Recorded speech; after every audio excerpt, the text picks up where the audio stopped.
Hi, welcome to our first episode of Empty Plates, Full Stories.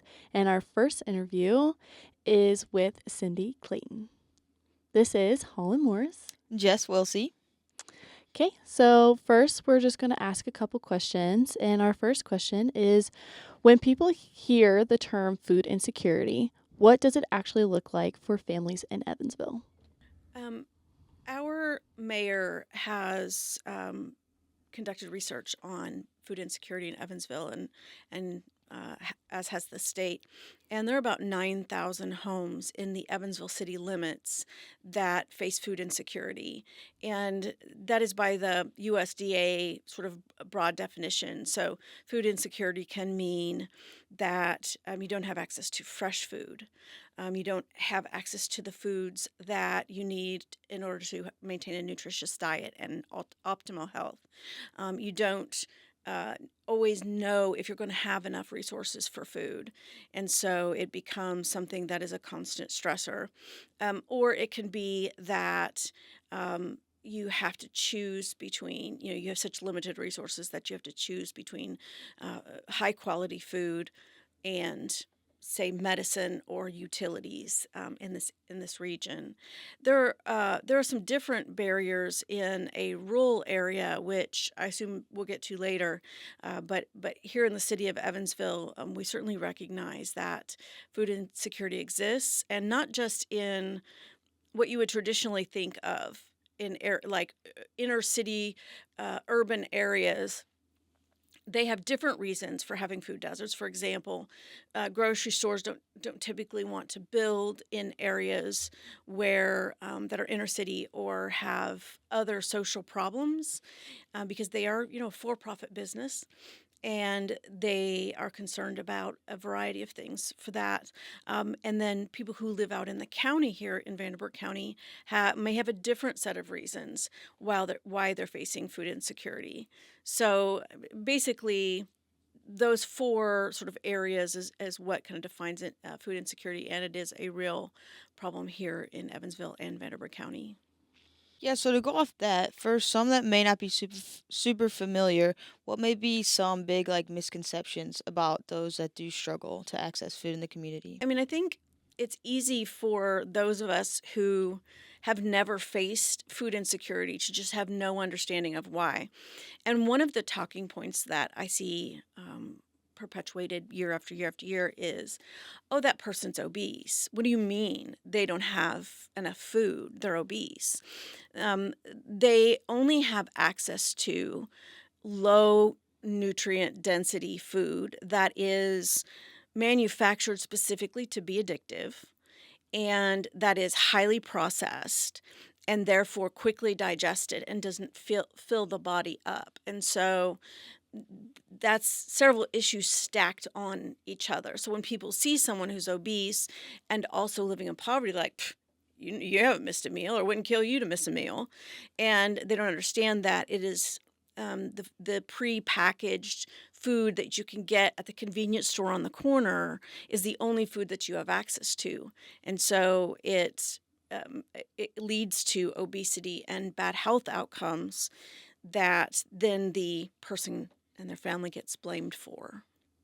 So, why has food insecurity just remained such a persistent issue here? Even as the economy changes. The folks who are facing food insecurity are often voiceless because they don't have the opportunity to be heard by legislators or people in power. They are sort of forgotten. And they're so busy trying to just make it that they don't have time to advocate for themselves. So, for example, I grew up in a rural town in Indiana, in Sullivan County, and my town was about 900 people. And if you think about it, Sullivan County is a large county, and you have to drive. There's not a grocery store in town. So you'd have to drive to a different town, which is about 20 minutes away. So you'd have to have access to a vehicle, which these days in this economy is out of reach for a lot of people. And you would have to be able to maintain that vehicle legally, which is out of touch for a lot of people. And you can no longer fix cars to even have a junker because they're all computerized. And so, when I was growing up, you could get a junker and, everybody in town knew how to work on engines, including me, including the girls. And you could fix it up, and that way you could go to the next town where you could get fresh food. And so I think food insecurity is a problem of the voiceless, and it takes somebody to actually care enough. And in our capitalist society, and the way that our political structure is, money talks, quite literally, money is free speech. They don't have money, and so they don't have the access. And so, I had earlier mentioned also that folks are working 2 or 3 or 4 jobs just to try to make ends meet. So they don't have the time. Because I'm running for state senate, I follow very closely all the legislation, who is getting behind what, and it takes hours and hours and hours of work. And so, first of all, that's online. I have access to high-speed internet. People in rural counties do not. And so I can check on, is this bill coming forward?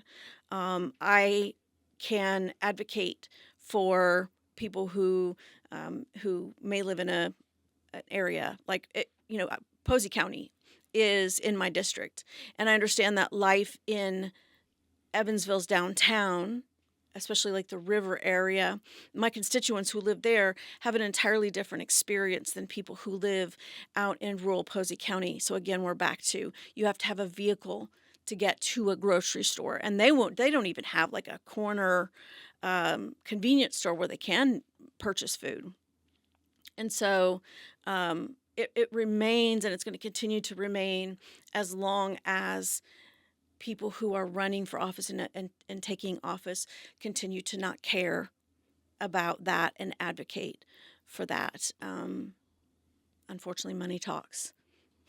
Yeah, so as you mentioned, people just like not really caring. What role do you think local organizations such as Tri-State Food Bank play in filling the gaps and like where they still need support? Yeah, so I think this last full year, 2025, and so far in 2026, has really torn down the veil of how NGOs operate and how much they depend on grants, and at the end of the day are at the mercy of the federal government. So when SNAP benefits got held back illegally, it takes months and months to go through the courts.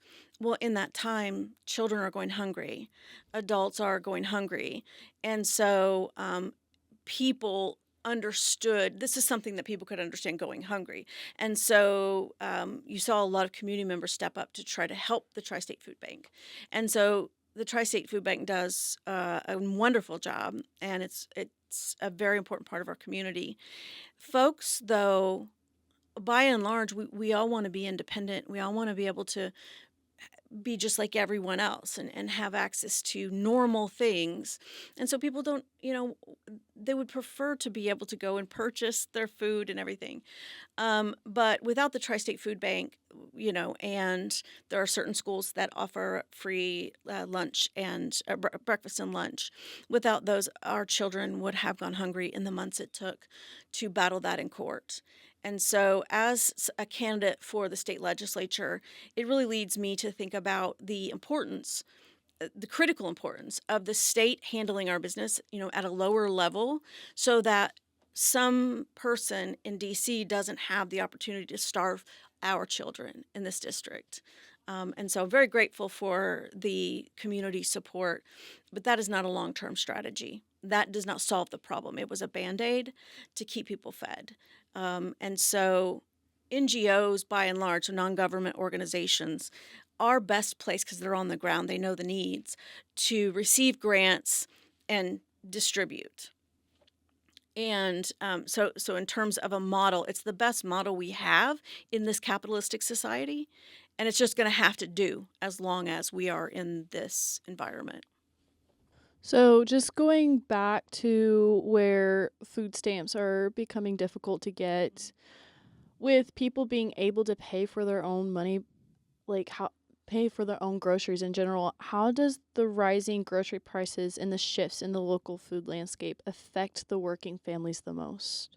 Yeah, so the grocery prices are a large factor because again that's something where middle class, it's actually starting to get into middle class as well, but upper class families, it's a minor inconvenience, but for some people it's devastating.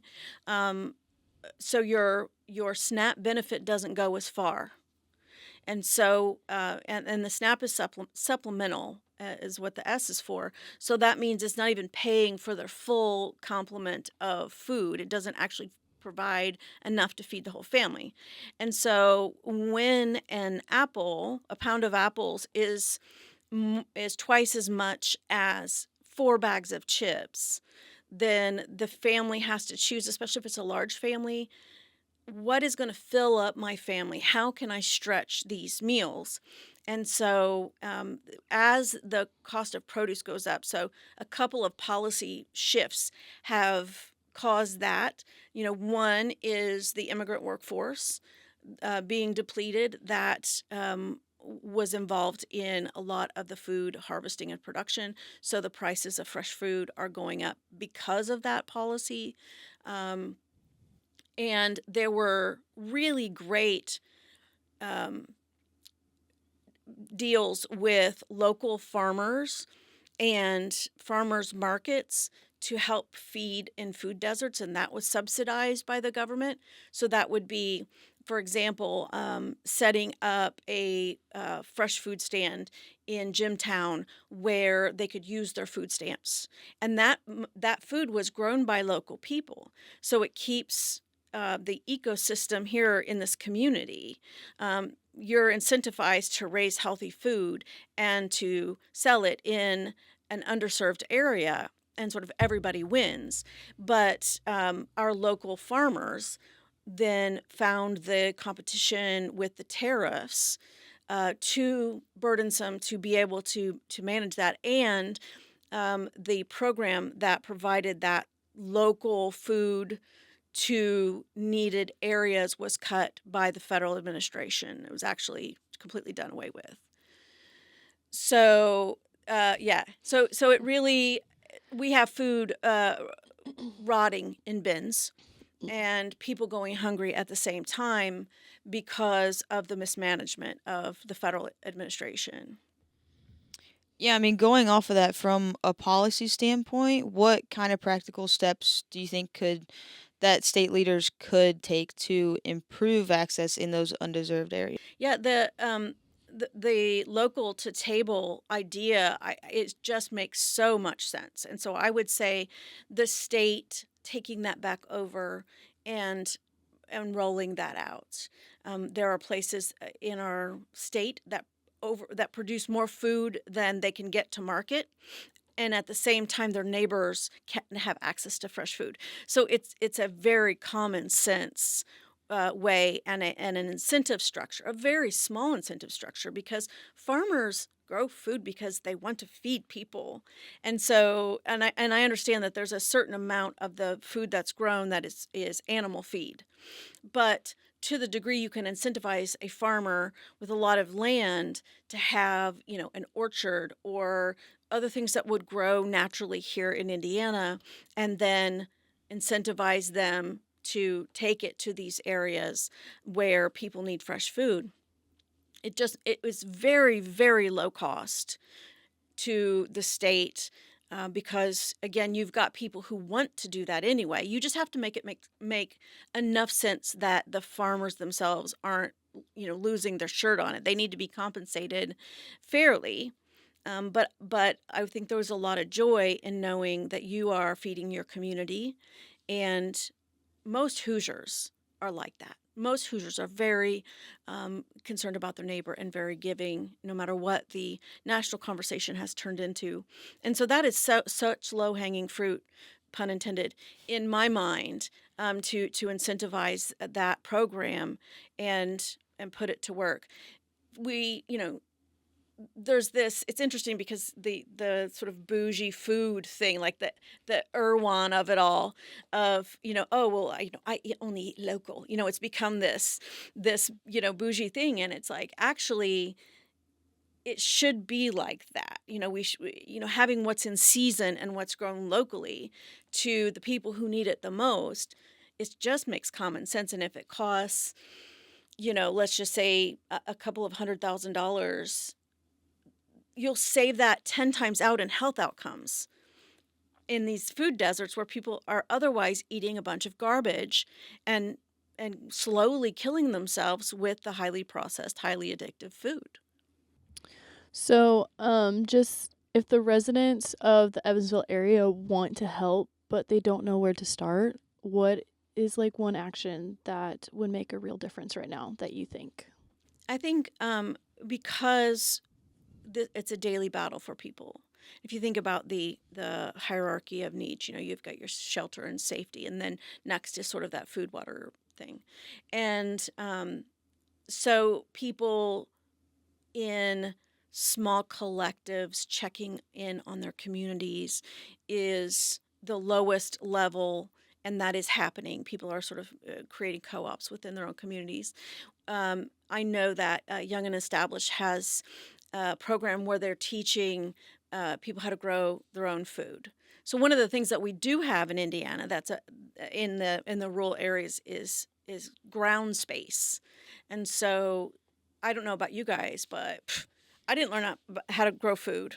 Like, Mm-mm, no. no, no, I just so I it's a education piece, right?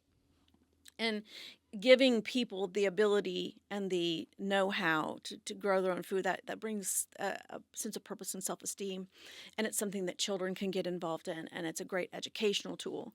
So that's at that sort of lower level, that if you are someone who is you have the time and the know-how to talk to some local organizations like Young and Established or Tri-State Food Bank, and ask around. Say, hey, I'd really love to donate some seeds or some plants and to do workshops on how to grow your own food, even in like a container garden, and help people get started with that. That's an option. Another option, of course, is getting. Some people are like, I want to see where my money goes. Like, they don't necessarily trust that it's going to go to the right place, so they might go to Tri-State Food Bank and go, okay, what is a non-monetary donation? Well, we'd love bananas are very popular and they're a great high quality food. Will you bring us a box of bananas every week, or whatever the case may be? But just taking that time to reach out. Sometimes on the websites of these local organizations, they'll have what's needed in volunteer opportunities. People are always giving canned goods, which is wonderful, but again, they need fresh food as well. And I remember there was a big storm that came through, and Target lost their power. And my daughter worked there in high school, and there was a time when the power had gone out overnight, and they just had to toss hundreds of thousands of dollars worth of food that had spoiled. But this happened during Target's open hours. So they called Courtney Johnson and said, hey, come get all this food and give it out. And so having those connections where store managers know in the community, okay, this is if this is a week away from spoiling, we can give it to Young and Established, or we can give this to Tri-State Food Bank. Those, there's no need to reinvent the wheel. Going through these organizations helps make sure it gets targeted exactly. And I think we as givers really have to take a step back and understand, like, if we're giving, we want to know where we're giving and how it's being used, but we have to then also trust the organizations that are using it, and to not let that stand in the way. Any objections like, oh, I want to give what I want to give. It's okay, what do they need? Especially when children are involved. Another thing that got cut was locally grown food going for school breakfasts and lunches. And that that food is still being grown. So if it's now not going to be able to go to the schools, that farmer then kind of has to decide what's going to happen with this food. So check what's being done, see how you fit into it. And that is, if you get some time, if you happen to know a neighbor, say, who is elderly and no longer drives and doesn't have family around, maybe you check in with them and say, hey, I'm running the grocery store, you need anything? And just make it seem, because everybody wants to keep their pride, make it seem like, I'm happy to just pick you up, whatever, because I'm going anyway. And see if you can build that relationship. It just really takes one person helping one person to get the ball rolling. And I can promise you, at least for me anyway, I have found serving addictive. And that's how I, found myself running for state senate, because I've gotten I've gotten 1,000 times back what I've put in my 11 years serving Holly's house. And I want more. And I think people would find, the best thing you can do if you're feeling lonely or depressed or purposeless or restless is to serve. It is an immediate dopamine rush that just it certainly gives you more than you think it will. Well, thank you so much. That was our last question. So I really appreciate all of your insight and everything. So thank you for joining us and taking the time out of your day to just come in and answer those questions for us. So we really appreciate it. I'm very happy to. Thank you. Yes, thank you. And thanks for tuning in to our first episode of Empty Plates, Full Stories. And we hope to catch you in our next one. Thanks.